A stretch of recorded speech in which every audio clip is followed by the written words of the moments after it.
Hey, it's Justin Harvey. Thanks for tuning into the Anesthesia and Pain Management Success podcast. With APM Success, we take a close look at important topics pertaining to business, practice management, personal finance, and careers for anesthesiologists and pain management physicians. We work hard to take your critical questions straight to the experts. Thanks for listening.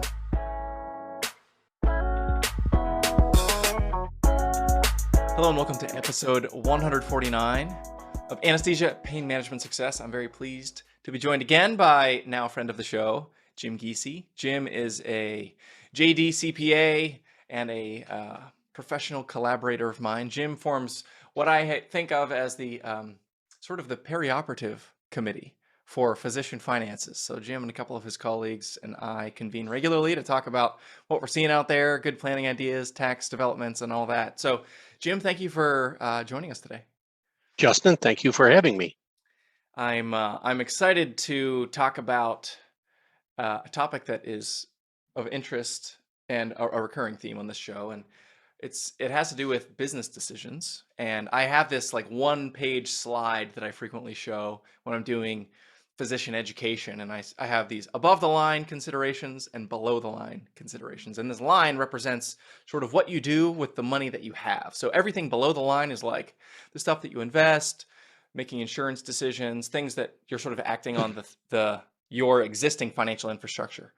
What we're talking about today is sort of the potential, the above-the-line considerations, all the things out there that if you do them well, they can contribute meaningfully to building wealth, but they aren't necessarily related to anything right now in your financial affairs. So I'm excited to bring some educational discussion today as it relates to business and partnership acquisition.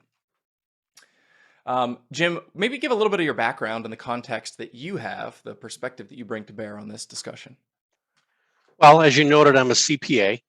I'm actually a JD as well, although I don't practice law. I work in a public accounting firm, and I have 40 years experience, I guess now, as both actually a CFO, but mostly as a working as a tax advisor in a public accounting firm.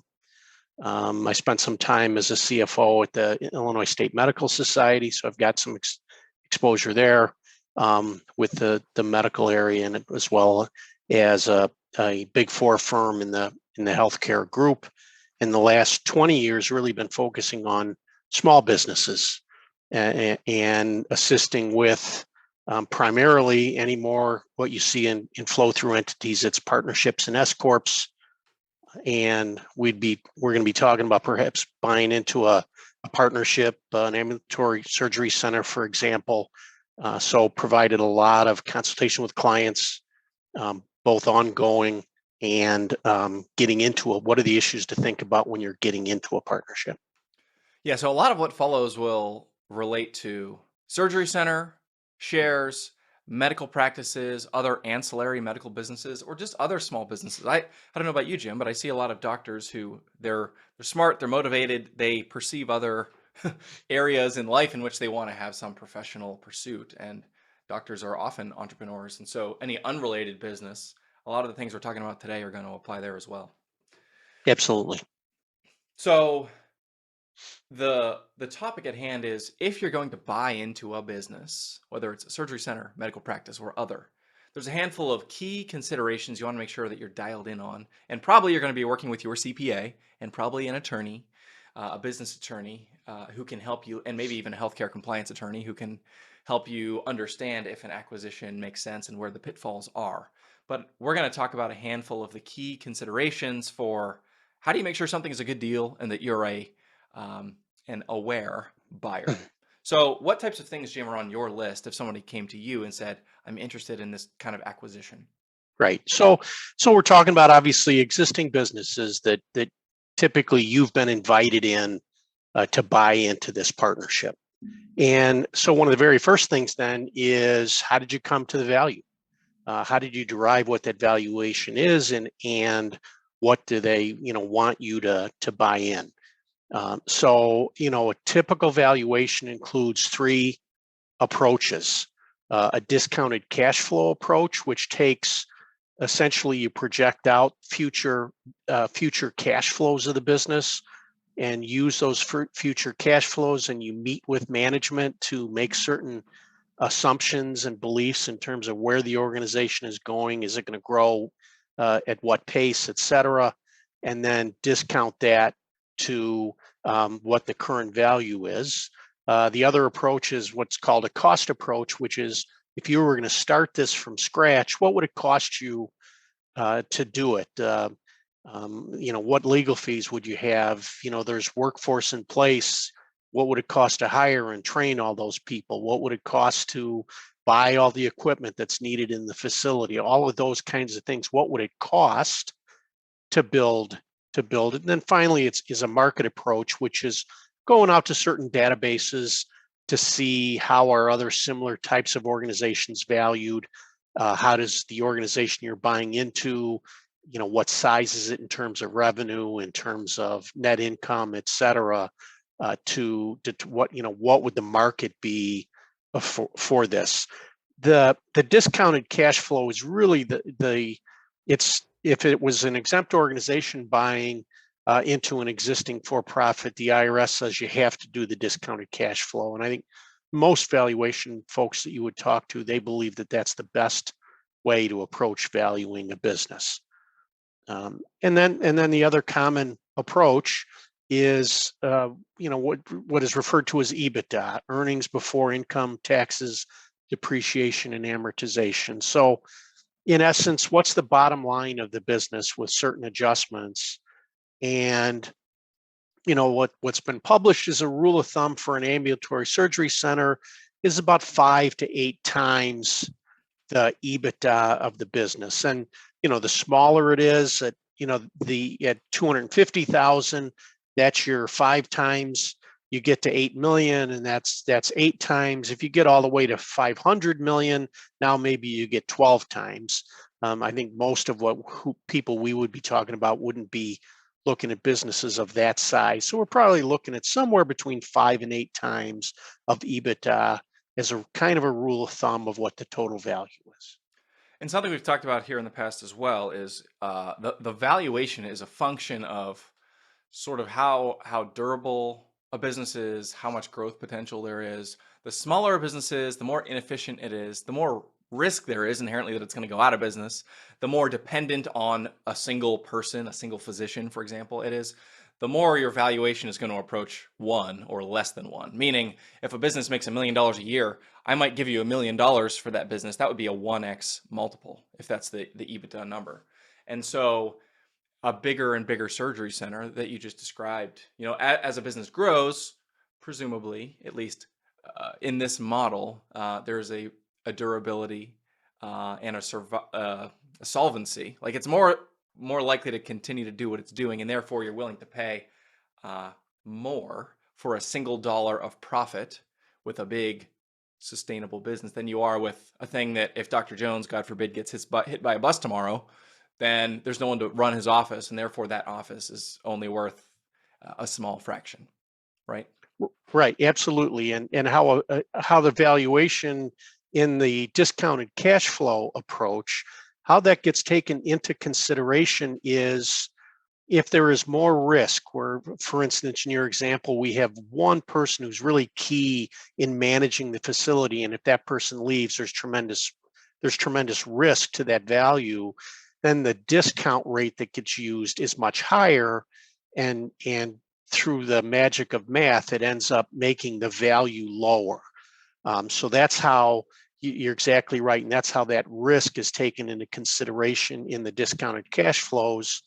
In an EBITDA approach, you would say there's more risk, so the multiple has to be less.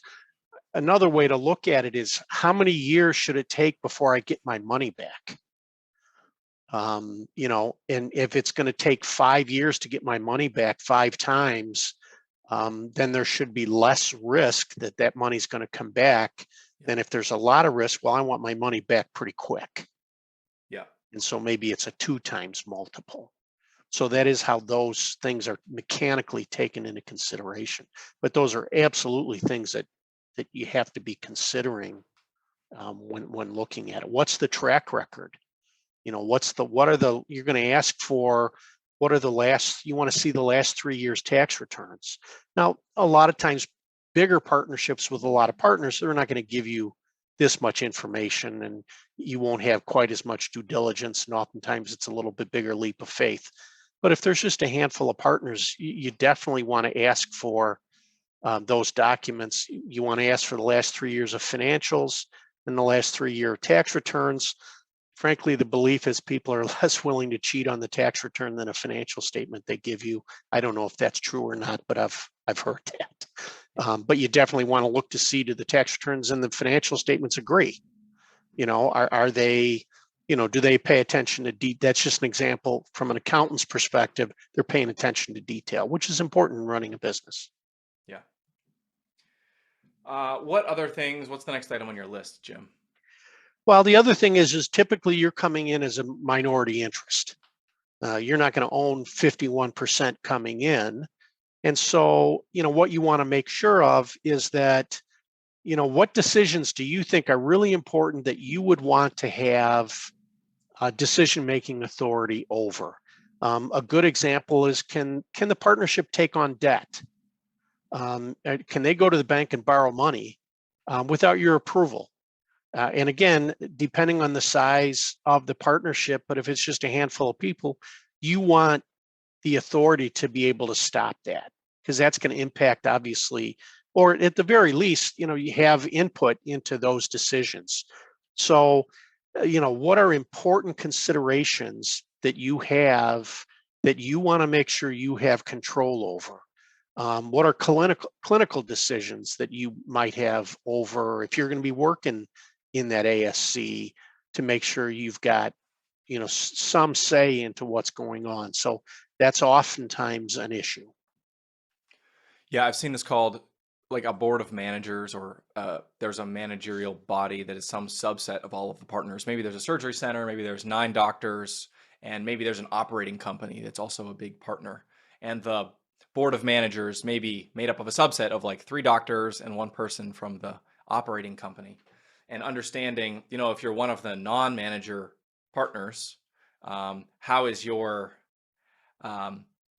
destiny going to be stewarded by the decision makers, and to what extent do you care? And maybe you don't care, you're totally passive, you just want to do your procedures and go home, and that's okay, but that has certain inherent risks that you better hope that wherever your bus is going is where you want it to go, because there's somebody behind the wheel and they're making decisions on your behalf.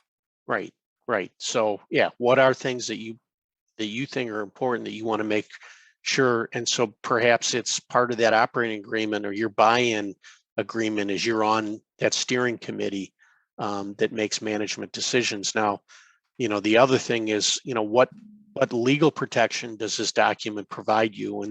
And that's beyond the scope of my commentary. You should talk to an attorney, but kind of connected with the minority interest in legal liabilities, you also want to be careful how much authority you have.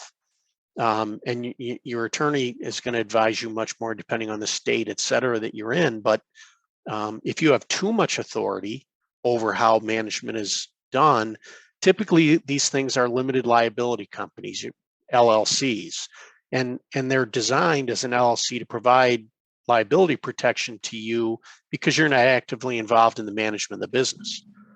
You start getting too involved in the management of the business, you may not have the same legal protection that you think you have. So again, that's something to talk to your attorney about. And it can also change the character of your income, active versus passive income. And we've talked about this in the past, Jim. There was a tax court ruling a little while ago. I forget, maybe it was a year or two. It had to do with the surgery center, and it was a physician who was trying to change the character of their income for tax reasons. I think it was to change them to passive, so that real estate income or real estate losses could be used to cancel out the surgery center income. And anyway, that's a bit in the weeds. We'll throw the link to that in the show notes. But this specific question, the decision-making power or ability to determine business direction that you have within an organization, there's a lot of implications in a lot of different ways, and that is another one. So you definitely want to pay careful attention to that. Absolutely, absolutely. So then now you're in the partnership.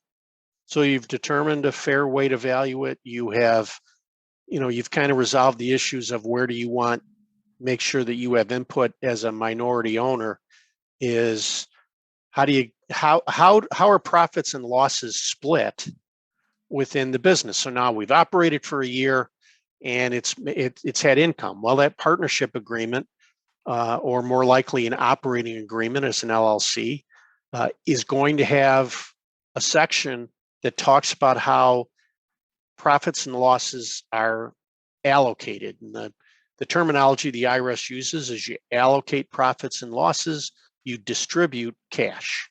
And those are two very different things. So the net income from the business, whether you get any cash or not, if there was income, whatever portion gets allocated to you, you pay tax on. And then as that cash comes out to you, that's not necessarily a taxable event because you've already paid tax on it. But you want to look at that operating agreement and look at that paragraph that talks about how profits and losses are going to be split and make sure that is what your intention is. I mean, oftentimes it's split based on ownership percentages. You buy in 1/3 of the partnership, you get 1/3 of the income and 1/3 of the losses.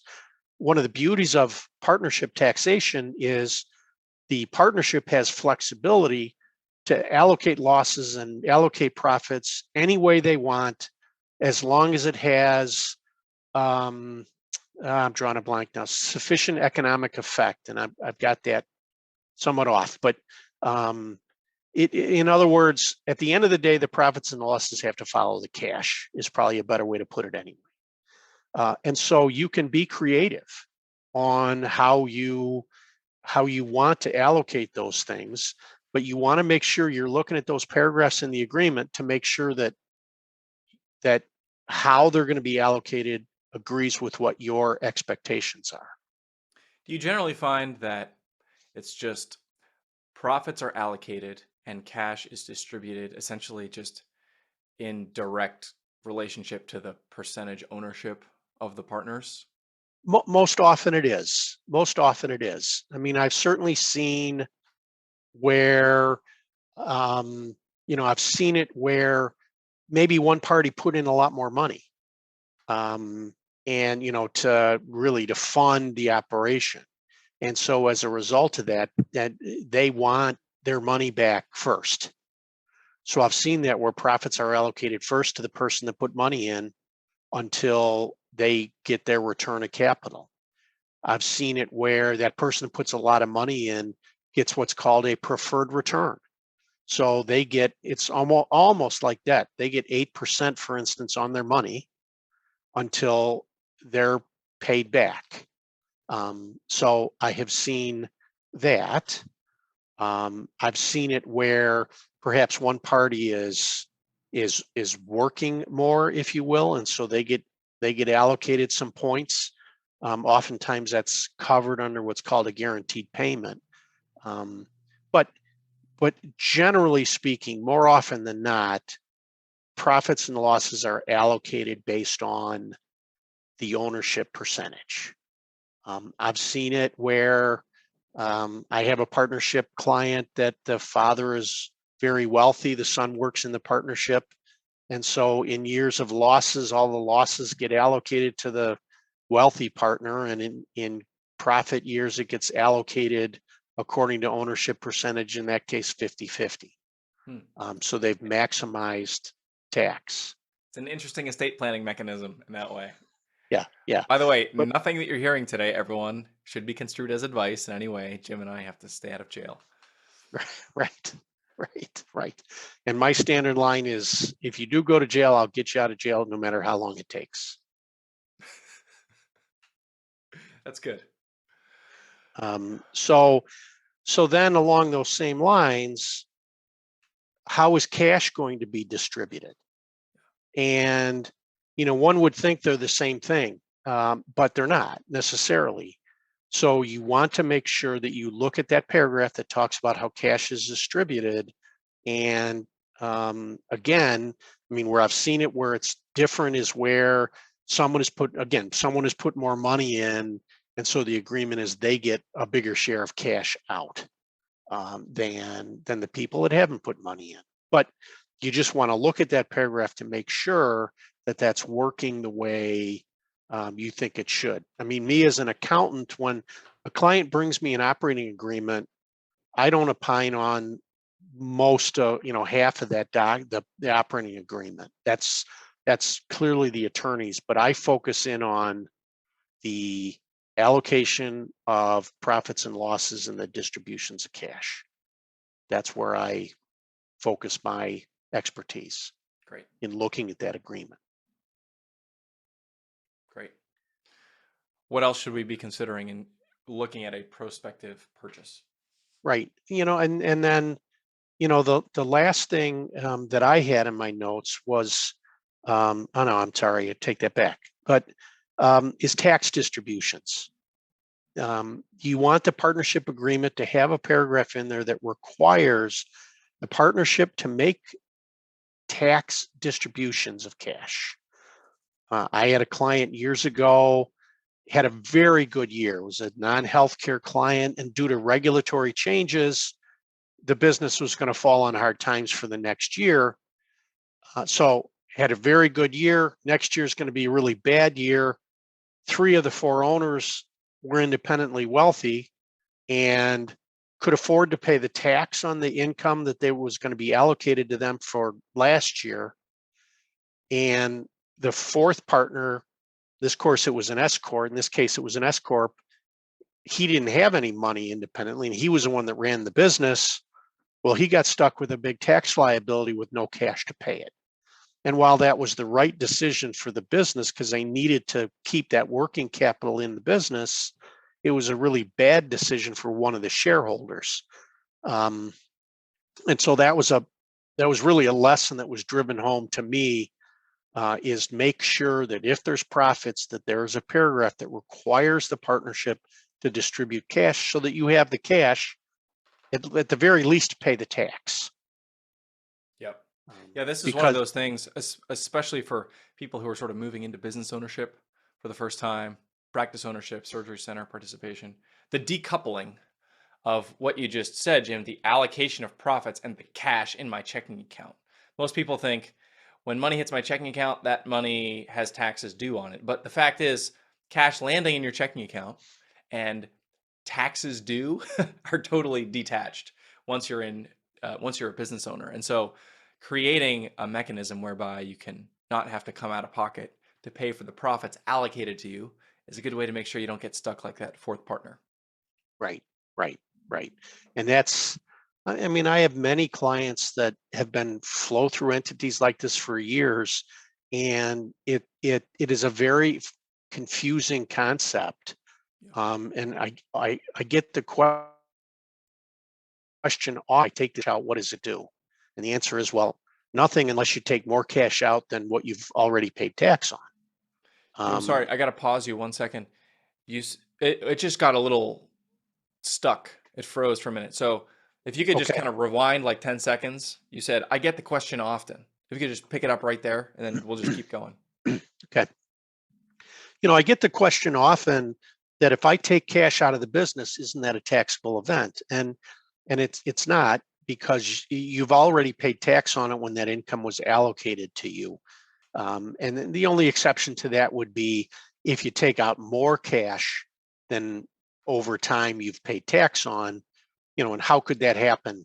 Maybe the business went and borrowed money from the bank. So the cash you're getting is not from previous profits, it's really money borrowed from the bank. So that's how that can happen. But generally speaking, just when you get cash, that is not a taxable event. Yeah, makes sense. Okay. Now let's talk about exiting. Okay. And everything is going to have a life cycle for a business. There's the evaluation, the acquisition, the operation, and then eventually the liquidation. So, what types of things are on the radar as far as looking for landmines upon sale? Okay. And it's important to think about the exit when you're getting in, Yes, right? It's absolutely. a little, I guess it's a little bit like a prenuptial agreement when you're getting married, I suppose. Um, but you want to have an agreement among the parties if one party wants to leave, maybe it's you, maybe it's not you, it's somebody else. Well, then what do we pay that person getting out, or what am I going to get when I go out for my share of the business? And so you need to agree. The best is, and have that in the operating agreement as to how it is that we've agreed we're going to value this business when one party leaves. And what I've seen in my practice, and I worked for a wealthy family for about 3 years that had 300 partnership agreements. And what we frequently saw in their partnership agreements was either party can put in a number, and then the other party can either buy me out. So I say, we're 50-50 and it's worth $100.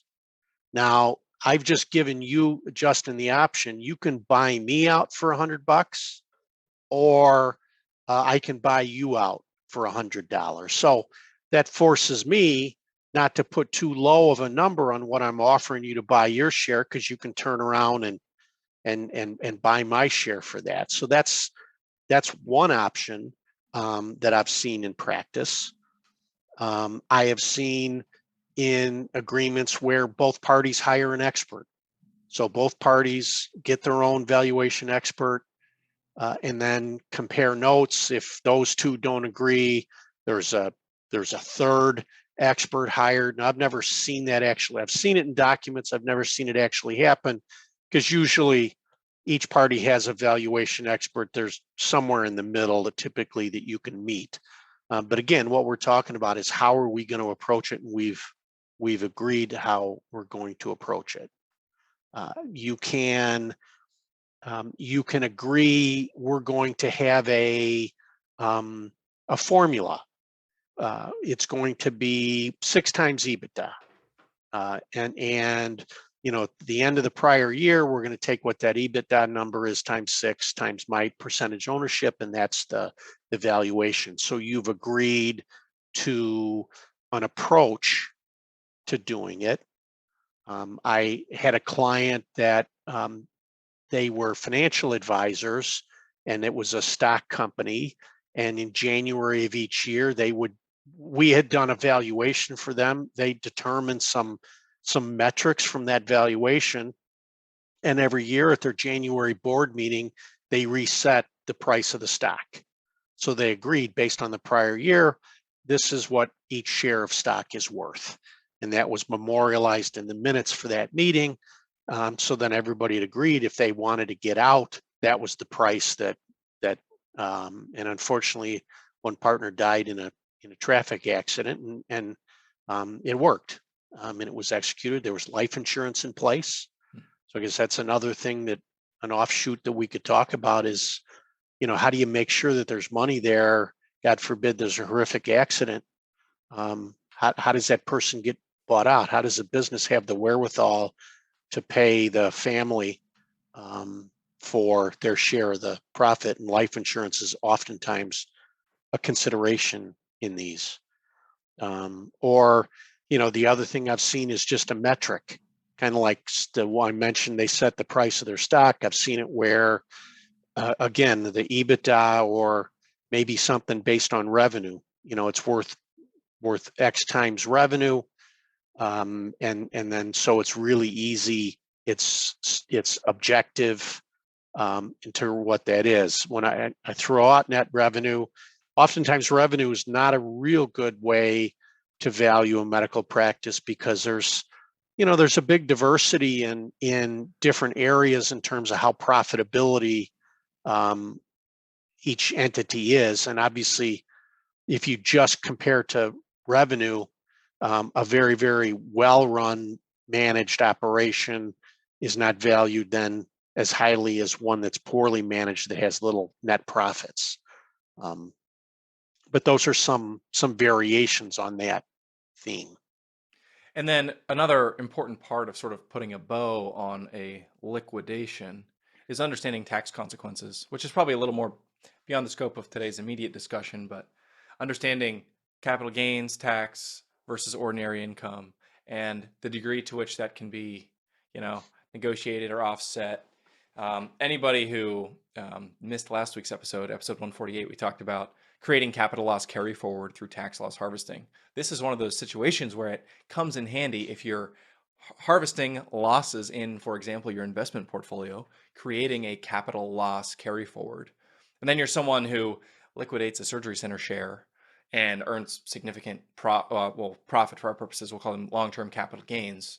If you make $1 million in a transaction like that, you can offset some of that $1 million with any loss carry forward. But you're going to want to work closely with a CPA and also probably the attorney to understand the deal structure and what that means in terms of the composition of the income, specifically capital gains versus ordinary income. Ordinary income is obviously a much higher tax bracket.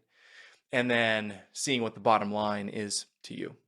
Right. And as you noted, it probably goes beyond the scope of this, but when you're selling an interest in a partnership, there are items in the partnership that are deemed to be hot assets, are called, and accounts receivable would be one of those. And so if you sold out of an operating business that had a lot of accounts receivable, which probably would be typical, those accounts receivable are going to be taxed as ordinary income. If there is a building involved, you may want that to be treated as a redemption instead of a sale of your interest, because there are certain recaptures of depreciation that are taxed differently. And you raise a good point that's always a valid point, is make sure that you're talking to Justin and your tax advisor in November. How do my gains and losses match up? This wealthy family that I worked for, we always did projections across all of their entities in October to make sure if we were selling a business and we had a big gain in the sale of that business, that if there were losses somewhere else, that we made sure we harvested those losses, as Justin's terms, so that they offset each other. So definitely I would come into the case here and really is good advice in any event every year. But you definitely want to get your attorney or accountant involved in how you structure the deal. And it's really not on the way in. This would be on the way out, how you structure what it is when you sell to get out, because there can be varying degrees of tax consequences depending on how you allocate the purchase price. Yeah.